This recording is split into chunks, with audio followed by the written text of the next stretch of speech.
Okay, in lecture number 7 we had discussed polar, non-polar dielectric molecule. So today we have to discuss polarization of polar and non-polar dielectrics. See, yesterday we have considered, say I am taking oval molecule, ये representation किसका है? ये representation oval है, means for positive and negative clouds of respective proton and electron for the molecule are segregated और separated in a dielectric. That dielectric is polar molecule, right? तो polar में क्या होगा? नेगेटिव पॉजिटिव अलग अलग जगह पे है, ठीक है. वेयर एज नॉन पोलर में क्या है? Their centre of masses are coinciding on to each other. तो कोइंसाइड हो रहे तो क्या होगा? ये मॉलिक्यूल्स क्या है? यहाँ पे ही पॉजिटिव का सेंटर होगा, यहाँ पे ही नेगेटिव का सेंटर होगा. तो प्लस माइनस यहाँ पे ही होगा, प्लस माइनस यहाँ पे होगा, प्लस माइनस यहाँ पे होगा. तो centre of masses for non polar, जिनमें पोल्स नहीं है, वो कैसे रिप्रेजेंट कर सकते हो आप? सर्कल से, सर्कुलर क्लाउड. ओके, जहाँ पे एक ही पॉइंट पे दोनों ही चार्जेस का, दोनों ही क्लाउड्स का सेंटर ऑफ मास होगा. बट पोलर में क्या हो रहा है? Negative and positive are segregated. तो यहाँ पे 2l मींस इन दोनों में जो सेपरेशन था वो कुछ नॉन जीरो वैल्यू थी, एंड यहाँ पे 2l सेपरेशन क्या था? जीरो था. तो इंडिविजुअल अगर मॉलिक्यूल की बात हो रही है पोलर डाइलेक्ट्रिक्स में, तो 2l की वैल्यू कुछ ना कुछ होगी मीटर्स में. तो वो उसका इंडिविजुअल कुछ x कूलोमीटर, वो अराउंड रेंज 10 to the -6 कूलोमीटर की रेंज में होता है dipole moment for polar dielectric. And क्योंकि 2l की वैल्यू वहां पे कुछ ना कुछ है, ये दो क्लाउड्स अलग अलग सेंटर ऑफ मास बना रहे हैं, तो सो दैट 2l की वैल्यू कुछ ना कुछ होगी. सो अल्टीमेटली यहाँ पे क्या है? Electric dipole moment has some value. Each molecule possesses dipole moment, right? But for this case, ये किसके लिए? पोलर मॉलिक्यूल के लिए या पोलर डाइलेक्ट्रिक्स के लिए. ये किसके लिए? Non polar. नॉन पोलर में क्या हो रहा है? नॉन पोलर डाइलेक्ट्रिक्स में क्या हो रहा है? Because centres of masses are aligned on to each other, तो 2l इज इक्वल टू 0, तो p की value directly is equal to 0 coulomb metre. Okay, तो यहाँ पे क्या होगा? डाइपोल मोमेंट, हर जो molecule non polar dielectric substance का पार्ट है वहां पे क्या हो रहा है? p की वैल्यू 0 जा रही है and dipole moment is completely absent. Individual molecule level पे भी कोई डाइपोल मोमेंट नहीं है. ऑन द कॉन्ट्ररी, कोई सब्सटेंस पे भी डाइपोल मोमेंट है नहीं. बट यहाँ पे क्या हो रहा है? यहाँ पे पोलर में इंडिविजुअल लेवल पे कुछ ना कुछ डाइपोल मोमेंट जरूर है, ठीक है. तो इसका यूज क्या है और इसका पोलराइजेशन में कैसे यूज करते हैं? पोलराइजेशन मीन्स एग्जैक्टली क्या होता है? देखो, पोलराइजेशन हम जब लाइट के हिसाब से बात कर रहे हैं तो polarization in light is just one sidedness of the vibration, ठीक है. वन साइडेडनेस मीन्स लाइट के वाइब्रेशन हर पॉसिबल डायरेक्शन में ट्रैवल करते हैं. बट ये सारे जो वाइब्रेशंस है, ये सारे वाइब्रेशन अगर एक ही प्लेन में अगर हम कन्फाइन करें, means vibrations are confined in this plane और दिस प्लेन और दिस प्लेन, कोई एक प्लेन चूज करो और उस ही प्लेन में अगर उस लाइट के वाइब्रेशन आ रहे हैं, means vibration confined to single plane और one sidedness of the vibration, उसको बोला जाता है पोलराइजेशन ऑफ लाइट. तो यहाँ पे समवॉट कॉन्सेप्ट वही है. तो one sidedness of something, but we are dealing here electric charges, तो one sidedness of charges, in short one sidedness of charges is nothing but polarization. तो ये पोलराइजेशन कैसे होगा? अगर नॉन पोलर डाइलेक्ट्रिक के लिए करना है या पोलर डाइलेक्ट्रिक के लिए करना है, तो one by one we will discuss that point. Will start with non polar dielectric polarization, इसका हमें क्या करना है, पोलराइजेशन डिस्कस करना है। ओके, तो इसमें हम with electric field without electric field की बात करते हैं। देखो अगर हम एक नॉन पोलर डाइलेक्ट्रिक मटेरियल का एक स्लैब ले रहे हैं, यहाँ पे एक छोटा सा शीट और पार्ट ऑफ सब्सटेंस ले रहे हैं यहाँ पे, ठीक है, नॉन पोलर जिसमें पोल्स नहीं है, जिसमें इंडिविजुअल डाइपोल मोमेंट बिल्कुल भी नहीं है। नॉन पोलर का रिप्रेजेंटेशन क्या होगा, सर्कुलर रिप्रेजेंटेशन है, जिसमें सारे पॉजिटिव नेगेटिव दोनों ही सेंटर्स एक ही जगह पे अलाइन है, ठीक है। तो यहाँ पे क्या है, individual dipole moment is 0, but यहाँ पे क्या हो रहा है, जब इलेक्ट्रिक फील्ड बाहर से कोई इलेक्ट्रिक फील्ड यहाँ पे आप प्रोवाइड नहीं कर रहे, means external electric field is 0 here, means I am not substituting this dielectric slab in any of the field, then electric field for E dash or E naught, say I am taking here E naught, electric field developed for the substance is 0 और individual field for the molecule is also 0। वहाँ पे कोई chance ही नहीं है कुछ electric field का generate होना, क्योंकि बाहर से कोई फील्ड आप दे नहीं रहे हो एंड इसमें इंडिविजुअल खुद की भी कैपेसिटी नहीं है, क्योंकि वो क्या है, इंसुलेटर है। ये ध्यान में रखना कि we are dealing with insulators, insulator में सिंगल फ्री चार्ज भी नहीं होता है। At the level of thermal agitation, yes there must be possibility of finding some, but वो बहुत ना के बराबर होते हैं, वो हमने थॉरली डिस्कस किया था लास्ट ईयर, थर्मल एगिटेशन क्या है, ठीक है। तो थर्मल एगिटेशन भी है, अगर नहीं भी है तो इलेक्ट्रिक फील्ड अगर आप प्रोवाइड नहीं कर रहे हो तो नॉन पोलर डाइलेक्ट्रिक में कोई स्कोप नहीं है इलेक्ट्रिक फील्ड जनरेट होने का, या इस मॉलिक्यूल्स का कोई एक स्पेसिफिक डायरेक्शन में अलाइन होने का। दोज आर रैंडमली ओरिएंटेड, ठीक है, and they will not create any effect, ठीक है। बट यही नॉन पोलर डाइलेक्ट्रिक सब्सटेंस आप किसी एक्सटर्नल फील्ड में रखे हो, like I am taking same non-polar dielectric substance का slab here and it is experiencing some external electric field say of the value E bar, कुछ इस direction में align है। Electric field intensity की direction अगर ये है तो electric field हो या करंट हो is always travels from positive to negative, तो fortunately ये जो direction होगी वो negative होगी, ये जो डायरेक्शन होगी वो पॉजिटिव होगी।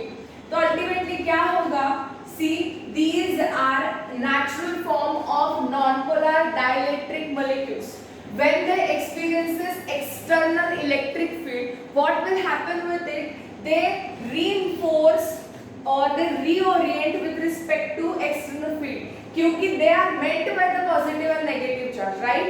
तो when they experiences external field is in the form of positive and negative polarity, so that external field try to reinforce your charges which are the part of non-polar molecule, right? So what happened to it, they changes its structure and they segregates the cloud, this positive and negative थोड़ा सा अलग जा रहे हैं, उनमें कुछ ना कुछ सेपरेशन बन रहा है, इंडिविजुअल मॉलिक्यूलर लेवल पे कुछ ना कुछ डाइपोल मोमेंट रेज हो रहा है, they stretch and they try to attract to the opposite polarity, means अगर आप इस डायरेक्शन में फील्ड ले रहे हो तो यहाँ पे कुछ नेगेटिव बनेगा एंड यहाँ पे पॉजिटिव बनेगा, अगर यहाँ पे नेगेटिव है तो इसका जो पॉजिटिव चार्ज होगा it try and attract this term और this end and other vice versa.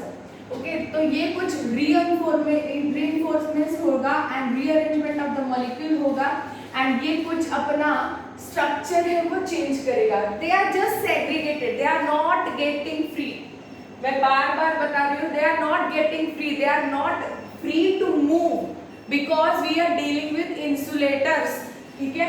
They just shift और उनका सेंटर ऑफ मास ऐसे कह सकते हो, उनका सेंटर ऑफ मास थोड़ा अलग अलग जा रहा है, तो यहाँ पे नेगेटिव की वजह से पॉजिटिव जा रहा है, यहाँ पे नेगेटिव होगा and they try to rearrange in a same fashion like this, तो यहाँ पे नेगेटिव फिर से positive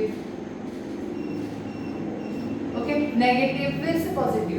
at the same time हर जो मॉलिक्यूल जो इलेक्ट्रिक फील्ड एक्सपीरियंस कर रहा है नेगेटिव पॉजिटिव, वो रीओरिएंट होते जा रहे हैं फील्ड के हिसाब से, अट्रैक्टिव पोलैरिटी के हिसाब से। Now you can clearly see here all are parallel to each other, the molecules are parallel to each other, and you can clearly check, yes, there is what a certain separation is formed at the site of charges। तो यहाँ पे कुछ ना कुछ dipole moment का generation हो चुका है, तो इसकी डायपोल मोमेंट, इसकी डायपोल मोमेंट एंड सारे ही एक ही डायरेक्शन में अलाइन हुए हैं।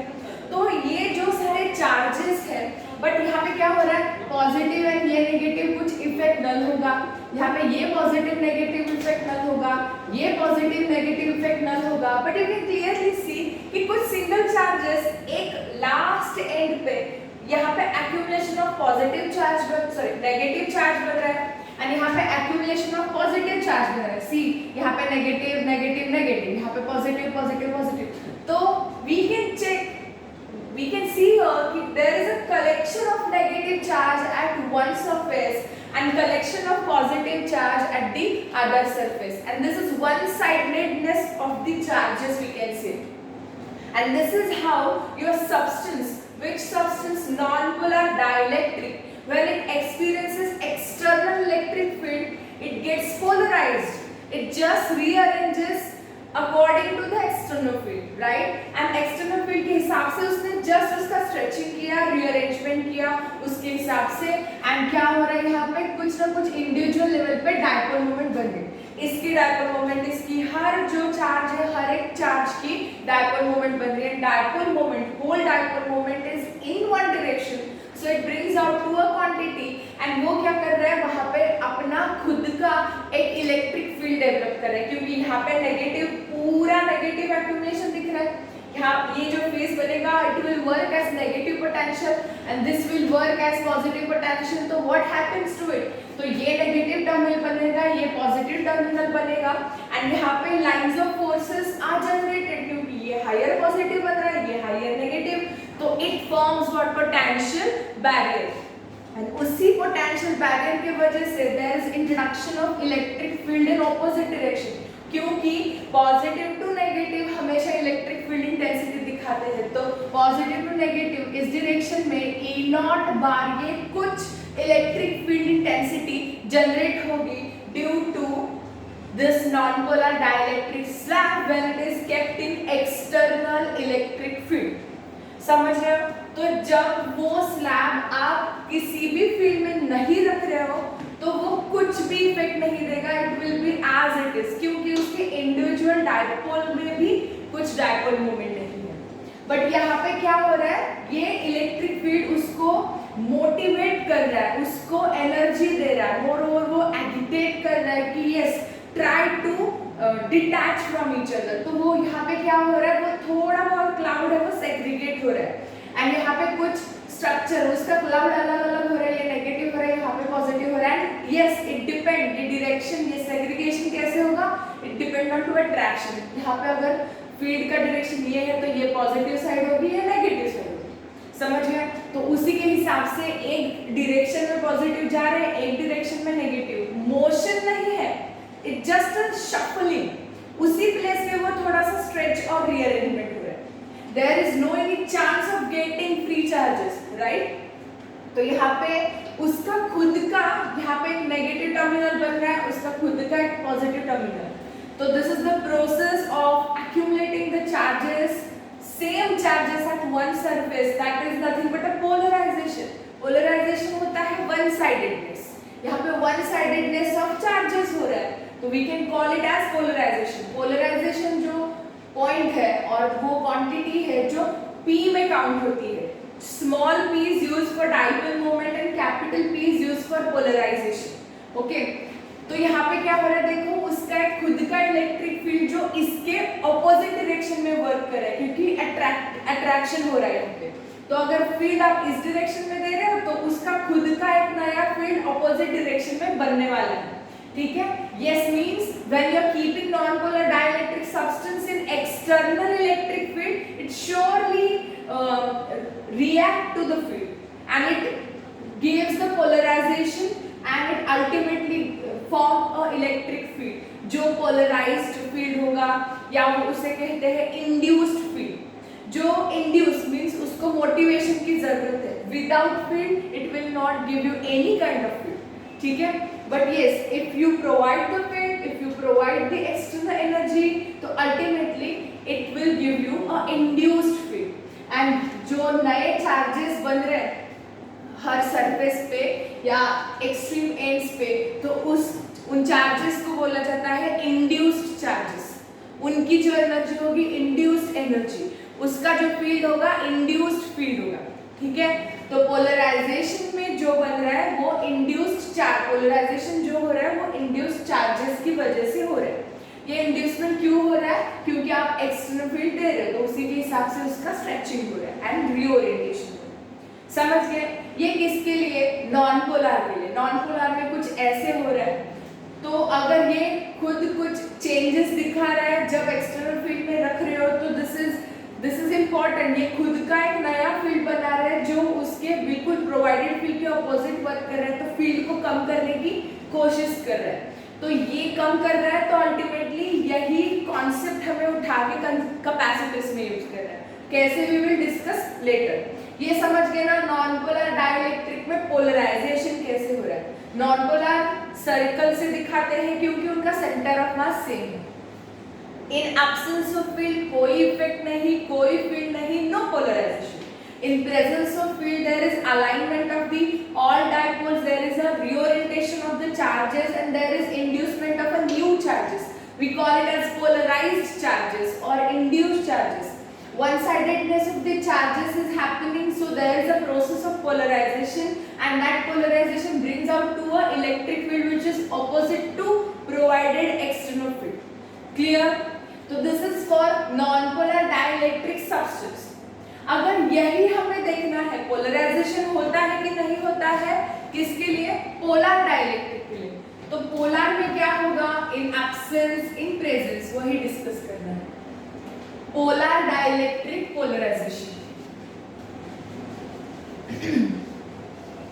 देखो पोलर का एक्सप्लेनेशन कल मैंने किया था। पोलर डाइलेक्ट्रिक्स, पोलर में पोल्स है, नेचुरली है, क्योंकि सेंटर्स ऑफ मास उनके अलग अलग है, तो वहां पे नेचुरली डायपोल मोमेंट है।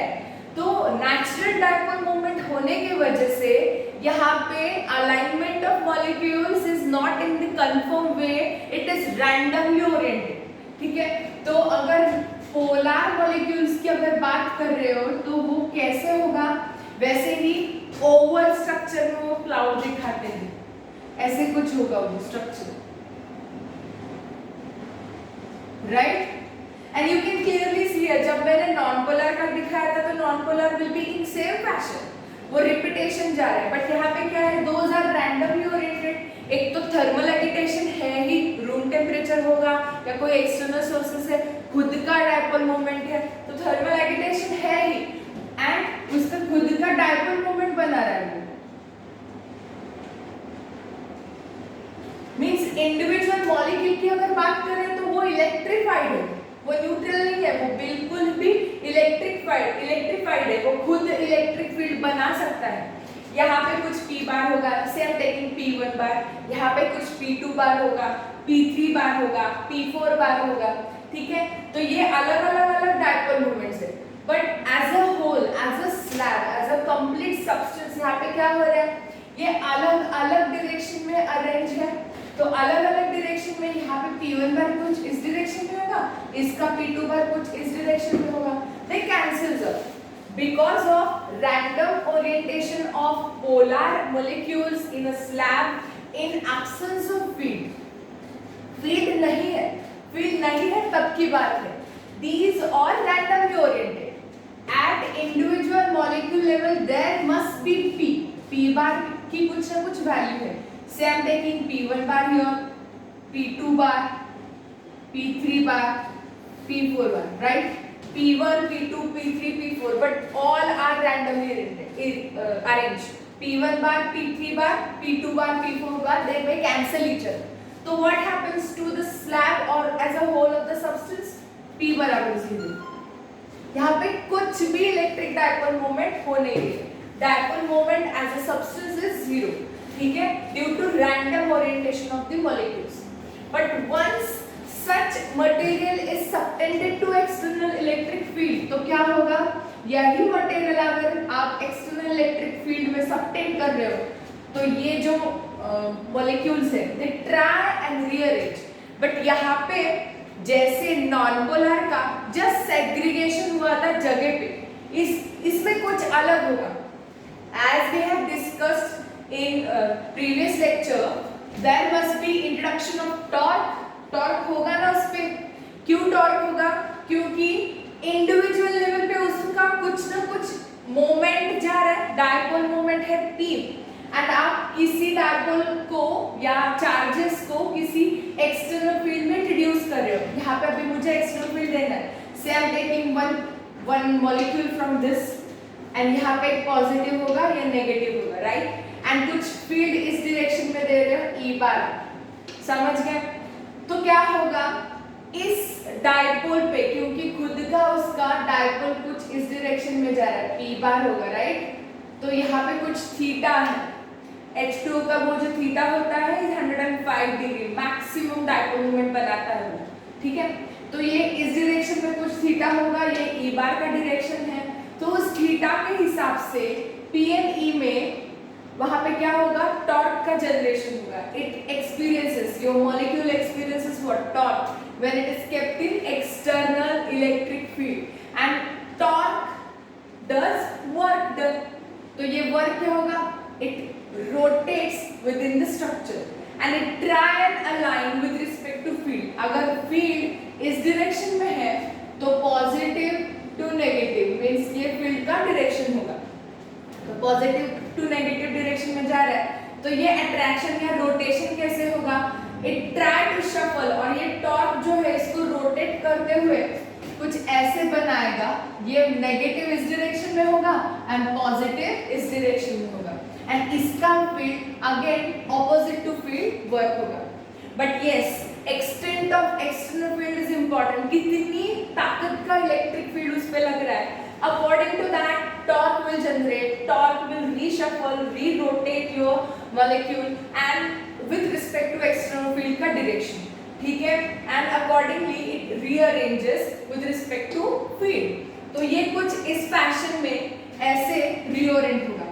वैसे ही अगर ऐसे कुछ मॉलिक्यूल है तो यहाँ पे उसका नेगेटिव है, यहाँ पे उसका पॉजिटिव है, तो फॉर्चुनेटली यहाँ पे थोड़ा सा ही एंगल बन रहा है, देखो इसका P बार का डायरेक्शन ये होगा, E बार का डायरेक्शन ये होगा, इस पे small work done is enough to rotate your molecule with respect to field. तो यहाँ पे फॉर्चुनेटली फील्ड का नेगेटिव है, पॉजिटिव है, तो ये यहाँ पे पॉजिटिव जाएगा, and your substance after rotation, after application of torque will be like this, positive negative, and उसका खुद का फील्ड इस डायरेक्शन में जाएगा। But anyway as a substance, तो मैंने ये एक एक मॉलिक्यूल को बताया, अगर ऐसे सब सारे मॉलिक्यूल्स उस स्लैब में, उस जो शीट ले रहे हो पोलर डाइलेक्ट्रिक सब्सटेंस की, यहाँ पे after application of field E बार कुछ नॉन जीरो वैल्यू है, स्ट्रॉन्ग फील्ड दे रहे हो, तो इस डायरेक्शन में आप फील्ड लगा रहे हो, तो torque will exert on each and every molecule but in different magnitudes, अलग अलग थीटा की वजह से टॉर्क अलग अलग जाएगा, and it surely reorients your molecule with respect to field, and ये कुछ रीअरेंजमेंट ऑफ मॉलिक्यूल्स ऐसे बनेगा। समझ गए, इस डायरेक्शन में पॉजिटिव है, सॉरी नेगेटिव होगा, तो ये positive positive positive positive negative negative negative negative, यहाँ पे positive positive positive negative negative negative. तो यहाँ पे सेग्रीगेशन ऑफ मॉलिक्यूल्स नहीं है क्योंकि वो बाय डिफॉल्ट सेग्रीगेटेड है, उनके क्लाउड्स, उनके सेंटर्स ऑफ मासेस एक जगह पे है ही नहीं, those are naturally segregated, they experience torque and they rotate according to external field and they try to form। अभी ये जो सारे डायपोल मोमेंट है, इसका P1, P2, P3, P4 ऐसे n number of P's means n number of dipole moment क्या हो रहे हैं यहाँ पे, एक डायरेक्शन में अलाइन हो रहे हैं, एंड एक डायरेक्शन में डायपोल मोमेंट है, तो yes it brings up to a new field बनाएंगे वो, एंड एंड वो जो फील्ड होगा बिल्कुल ऑपोजिट डायरेक्शन में वर्क करेगा to the external electric field. तो ये पोलर डाइलेक्ट्रिक में क्या हो रहा है, अगेन ये जो है nearby positive negative they null each other, the positive negative null each other. So again there is one sidedness of the negative charge onto one surface and positive charge onto other surface. तो ultimately positive terminal बन रहा है यहाँ पे, negative terminal बन रहा है. Again there is no any charge is free to move. They are bounded to the molecule. They are bounded to the nucleus. समझ गए? तो ये पॉजिटिव एक कट्टा आ रहा है, ये यहाँ पे activation of positive activation of negative, तो अल्टीमेटली यहाँ पे क्या हो रहा है, पोलराइजेशन। समझ गए? तो again polarization will happen in presence of external electric field for polar dielectric. ये जो चार्जेस बन रहे हैं किनके वजह से पोलराइजेशन हो रहा है, that are induced charges, those are polarized charges and they are giving induced field. Induced field कौन सा, E नॉट बार, सेम लिखेंगे any value E naught bar. समझ गए? तो this is how polar dielectric substances when in absence there must be individual dipole moment, but as a whole the dipole moments cancel each other because of random orientation of all dipoles. So total dipole moment of the substance in absence of field is zero. कोई कुछ polarization नहीं होगा, कुछ field नहीं होगा, ठीक है? But in presence of field there is 100% possibility of getting induced field here due to rotation of molecule, as every molecule experiences a torque in external field and that torque rotates your molecule with respect to field and it gives electric field in opposite direction. समझ है? तो यहाँ पे कुछ न कुछ field बन रहा है इन प्रेजेंस, यहाँ पे कुछ फील्ड नहीं होगा for polar also in absence. तो अगर इन दोनों ही कॉन्सेप्ट्स को सम अप करना हो तो हम ऐसे कर सकते हैं, polar or non-polar dielectric substance because those are insulators, so there is no possibility of getting free charge and there is no possibility of getting electric field in absence of electric field, ठीक है? But in presence of electric field there is new electric field created for polar and non-polar, both the dielectric substances, ठीक है? And that field is induced electric field and the process is called as polarization. समझ गए? तो polarization in short किस quantity पे depend है? Polarization यहाँ पे क्या दे रहे हो so that polarization हो रहा है, ये चीज आप दे रहे हो, ये क्या है, electric field. External electric field जितना ज्यादा होगा उतनी टॉर्क की वैल्यू ज्यादा होगी। नॉन पोलर में क्या होगा, एक्सटर्नल फील्ड का एनर्जी अल्टीमेटली एगिटेशन ज्यादा होगा तो कंजम्पशन ज्यादा होगा, कंजम्पशन ज्यादा होगा तो ultimately segregation of charges will be more and number of molecules will induce try and reinforce rearrange with respect to field and जितने number of molecules rearrange with respect to field तो the value of new field will be greater, ठीक है? तो we can clearly see here polarization एक ही चीज पे depend है, किस पे डिपेंड है? Polarization is depend on external electric field. अगर एक्सटर्नल फील्ड नहीं है तो इंसुलेटर्स और डाइलेक्ट्रिक में कोई चेंज नहीं होगा, ठीक है? तो polarization is proportional to external electric field and अगर ये एक्सटर्नल फील्ड पे है तो ये जो प्रोपोर्शनलिटी साइन है B प्रोपोर्शनल टू E, ठीक है? ये प्रोपोर्शनलिटी साइन को अगर हटाओ तो we have to put a constant instead of K. I am using here a specific constant and this constant is chi E, chi subscript E into capital E. P is polarization, E is external electric field intensity and chi E. Chi means susceptibility, susceptibility for electric field means इसको बोला जाता है electric जैसे ही permittivity होती है, permission for passing the electric lines of forces, वैसे ही susceptibility होती है डाइलेक्ट्रिक मॉलिक्यूल्स के लिए। इलेक्ट्रिक फील्ड में भी वैसे ससेप्टिबिलिटी होती है एंड मैग्नेटिक फील्ड में भी वैसे ससेप्टिबिलिटी होती है। इलेक्ट्रिक फील्ड में ससेप्टिबिलिटी का काम क्या होता है? Susception means it brings out to a inducement, वो कुछ नया, उसमें कुछ चेंजेस बनाने में वो हेल्प करता है, ठीक है। एंड दैट कांस्टेंट, वो अलग अलग मटेरियल का अलग अलग होगा। जैसे मैंने बोला था कि एयर के लिए वो k का वैल्यू 1 है एंड मेटल्स के लिए k का वैल्यू इनफाइनाइट है। मॉलिक्यूल का स्ट्रक्चर क्या है, वो पोलर है, नॉन पोलर है, बहुत सारे फैक्टर्स इसमें है। उसका साइज क्या है, शेप क्या है, अकॉर्डिंग टू इट। तो chi is susceptibility of the material, ठीक है, ये कांस्टेंट होता है। तो हमें जब कभी भी पोलर या नॉन पोलर डाइलेक्ट्रिक का पोलराइजेशन और उसने बनाया फील्ड का अगर कोई इंफॉर्मेशन निकालना है तो we have to count on to this, ये कांस्टेंट हमें पकड़ना हो। That is what? Susceptibility, electric susceptibility. समझ गए? तो polarization is proportional to electric field intensity, polarization is equal to chi e into E, ठीक है। Now we have to define polarization in terms of dipole moments, क्योंकि जब electric field, external electric field आप दे रहे हो तो वहां पे चांसेस है डाइपोल मोमेंट जनरेट होने की। तो जितने नंबर ऑफ डाइपोल मोमेंट्स, जितने नंबर ऑफ डाइपोल मोमेंट, उतना फील्ड, नया फील्ड और inducement of charges will be more and inducement of field will be मोर। तो पोलराइजेशन को आप ऐसे भी डिफाइन कर सकते हो, dipole moments, dipole moments per unit volume, it's just like a density.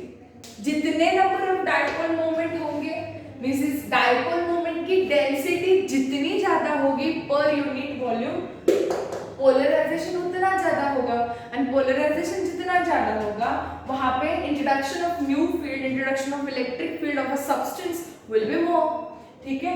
तो लॉजिकली अगर किसी पोलराइजेशन को मुझे डिफाइन करना है तो I can define like this, polarization is defined as dipole moments per unit volume, coulomb metre by metre cube, तो coulomb per metre square, ठीक है।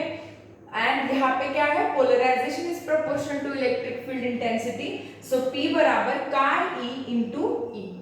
तो this is for polarization concept. हमने देखा पोलर, नॉन पोलर डाइलेक्ट्रिक क्या है, polar and non polar में इन absence, in presence of field क्या हो रहा है, ठीक है। अभी हमें डिस्कस करना है जी ये जो नया फील्ड है ये अपने फील्ड को क्या कर रहा है, ये जो एक्सटर्नल फील्ड है वहां पे एक्सटर्नल फील्ड में वो ऐड हो रहा है या उसमें कुछ वैल्यू कम हो रही है, वो हमें देखना है, ठीक है।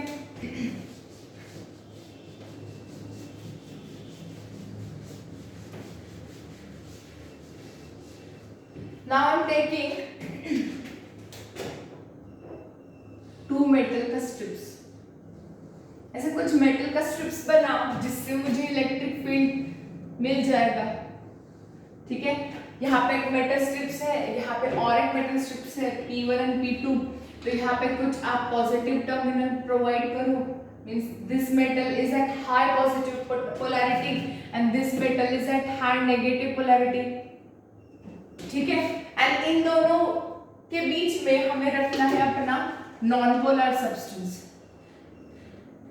ये नॉन पोलर का स्लैब जो होगा बीच में होगा। तो यहाँ पे नेचुरली जब आप दो शीट्स, मेटल के शीट्स रख रहे हो तो it forms what, external electric field E bar, कुछ इस डायरेक्शन में वो ई बार फॉर्म होगा, ठीक है। तो positive to negative, positive to negative, ऐसे lines of forces will try and travel, ठीक है। तो यहाँ पे क्या है, यहाँ पे क्या है, non polar molecules those are initially randomly oriented, ठीक है। बट जब वो एक्सटर्नल फील्ड एक्सपीरियंस कर रहे हैं तो उनपे हर वो मॉलिक्यूल होगा उस पे क्या होगा, टॉर्क जनरेट होगा एंड टॉर्क के वजह से they rotate with respect to field. तो वो रोटेशन कुछ ऐसे बनेगा, राइट। ओके, तो ये पॉजिटिव है तो यहाँ पे नेगेटिव नेगेटिव नेगेटिव बनेंगे, फिर से positive positive positive, again negative positive, समझ गए? तो यहाँ पे ये जो बीच वाले है दे कैंसिल इच अदर, उसका कुछ इफेक्ट नहीं होगा। ये इंड्यूसमेंट है, inducement of negative charges, inducement of positive. तो एक टर्मिनल उस स्लैब का एक पूरा जो फेस है या प्लेन है या एक्सट्रीम एंड एक नेगेटिव बन रहा है, ये पूरा पॉजिटिव बन रहा है। तो वो खुद की फील्ड बना रहा है जो हमने डिस्कस किया, उसका फील्ड पॉजिटिव टू नेगेटिव कुछ ई नॉट जितनी वैल्यू बनाएगा ई नॉट, जो एग्जैक्टली अपोज करेगा एक्सटर्नल फील्ड को।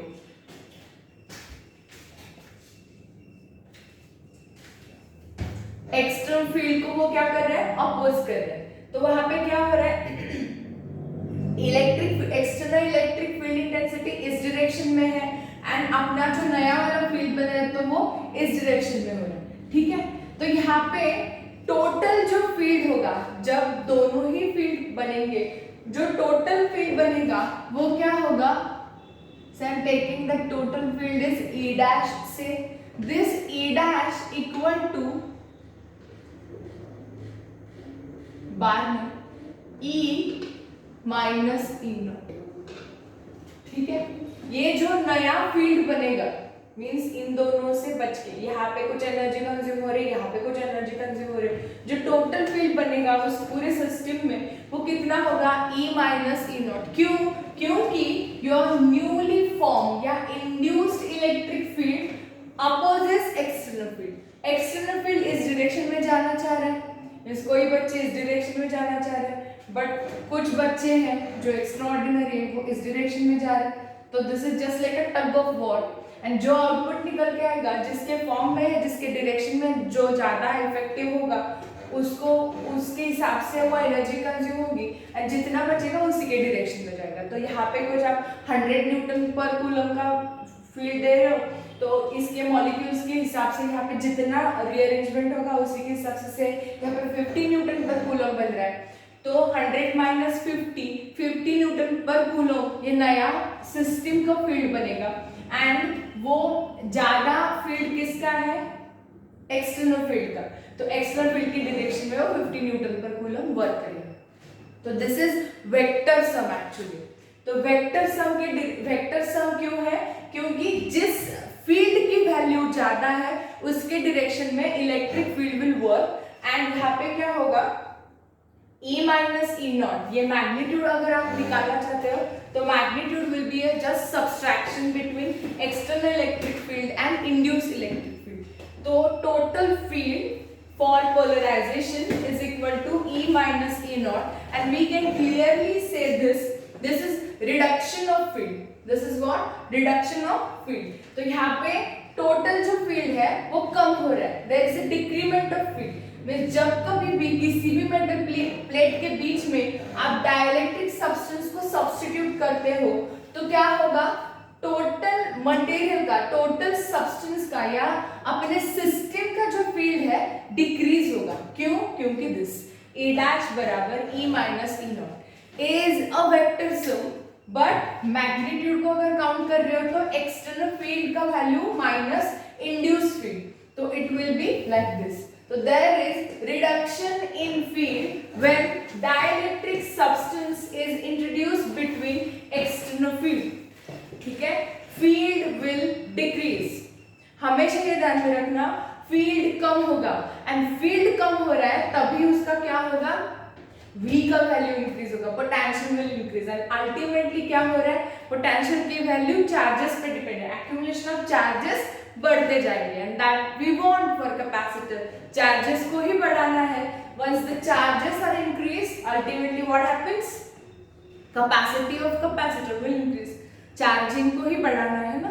तो कैपेसिटर में डाइलेक्ट्रिक का यूज ऐसे करना है because dielectric opposes the external field, वो अपोज करता है क्योंकि वो खुद का फील्ड बना रहा है। कैसे हमने थोरली एक्सप्लेन किया है, पोलर के लिए कैसे, नॉन पोलर, जो भी हो, पोलर हो नॉन पोलर हो, दोनों ही काम वैसे ही करेंगे, दोनों ही उसका खुद का फील्ड बनाएंगे, पोलराइज फील्ड बनाएंगे, इंड्यूस फील्ड बनाएंगे, वो हमेशा अपोजिट डायरेक्शन में वर्क करेगा अपने एक्सटर्नल फील्ड के हिसाब से। और अगर अपोजिटली वर्क कर रहा है तो वो क्या करेगा, it try to reduce decrease the original value of the field, and जैसे डिक्रीज करेगा वो कितना होगा, E माइनस E। ठीक है, एंड यही कॉन्सेप्ट हमें यूज करना है इन कैपेसिटर। ठीक है, तो immediately we should start with our next point, that is concept of capacitor। ये डाइलेक्ट्रिक्स हमने क्यों एक्सप्लेन किया है, ये dielectrics, polar dielectrics, non polar dielectrics, क्योंकि we going to use capacitor, concept of capacitor, or we going to use dielectrics into the capacitor। तो कैसे करना है, देखो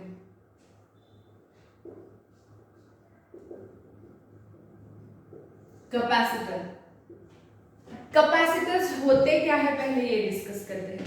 जैसे किसी भी सर्किट में रेजिस्टेंस होते हैं, मींस रेजिस्टर होते हैं, device is named as resistor, okay, and resistor is providing resistance to the system.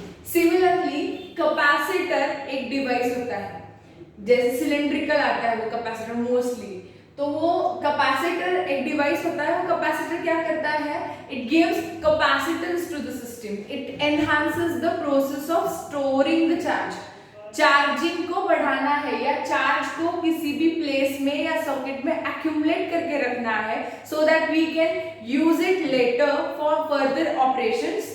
तो ये डिवाइस बहुत इंपॉर्टेंट है, जस्ट लाइक अ बैटरी, वो चार्ज करता है किसी भी जो चार्जेस है सर्किट में, एक्सेस चार्जेस है, और it can accept charge from external source also, and it try to store the charge into the system.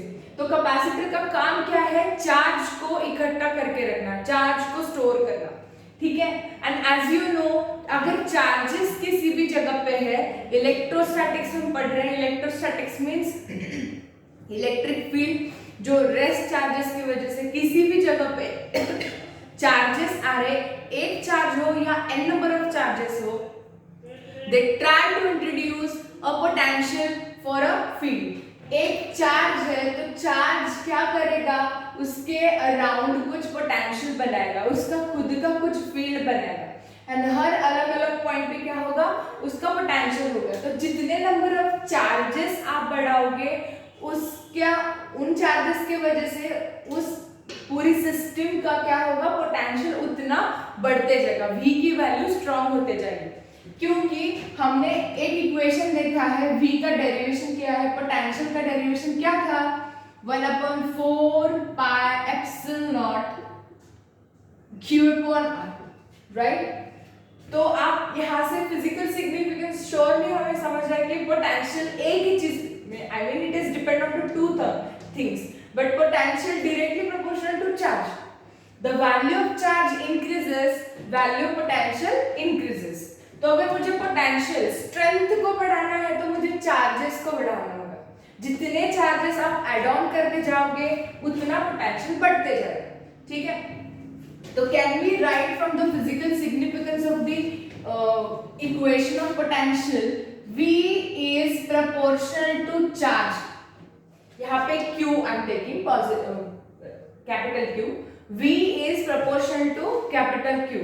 The value of charge increases, potential increases। तो यहाँ पे आप एक कांस्टेंट यूज कर सकते हैं, तो हम थोड़ा रीअरेंज करके लिखते हैं ये Q by V बराबर एक कांस्टेंट, ठीक है, उल्टा कर रहे हैं, Q upon V बराबर कांस्टेंट, एंड ये कांस्टेंट होगा अपना कैपेसिटेंस ऑफ कैपेसिटर।